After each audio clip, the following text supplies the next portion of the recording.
வந்துருச்சு. இன்னும் 2 நாள் தான். இன்னைக்கு நாளைக்கு நாளான்னைக்கு மக்கள் தீர்ப்பே மகேசன் தீர்ப்பு. இந்த கடவுளுடைய தீர்ப்பா நாளான்னைக்கு வர்ற தீர்ப்பை எடுத்துக்கிட்டு வழக்கம் போலதான் காலையிலேயே தலை குளிச்சுட்டு சாமி கும்பிட்டுட்டு டிவிக்கு எதிரில் டிஃபன் அது இதுன்னு சொல்லி ஆர்டர் பண்ணி உக்காந்துட்டு அது இதுன்னு தப்பாக நினச்சிடாதீங்க. டிஃபன்லேயே ஏகப்பட்ட வெரைட்டிகள் இருக்குது. எல்லாத்தையும் ஆர்டர் பண்ணிக்கிட்டு குடும்பத்தோடு உட்காரும்போது ஜாகிரதையாக உட்காரணும். நண்பர்களாக உட்காரும் போதும் ஜாகிரதையாக உட்காரணும். சந்தோஷப்படுவோம். ஒரு எலெக்ஷன்னா எவ்வளவு கஷ்டம்.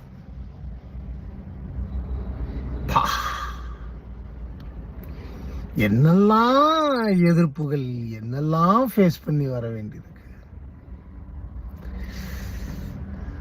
மக்கள் தீர்ப்பு நண்பா.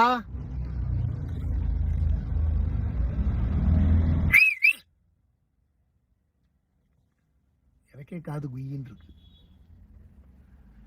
நீ ஜெயிக்கணும்ன்றது தான் என்னுடைய பிரார்த்தனை, என்னுடைய ஆசை. இதுல தப்பு என்ன இருக்கு? எலெக்ஷன் ஒவ்வொரு வாட்டியும் ஓட்டு போட்டிருக்கேன். போன எலெக்ஷன்ல 26 போன எலெக்ஷன்ல நான் ஓட்டு போட்டிருக்கேன். நான் யாருக்கு ஓட்டு போட்டிருக்கேன்னு அந்தந்த கட்சியில இருக்கிறவங்களுக்கே தெரியும். இந்த வாட்டி என் நண்பன் வரணும், நீ வரணும். பார்ப்போம்.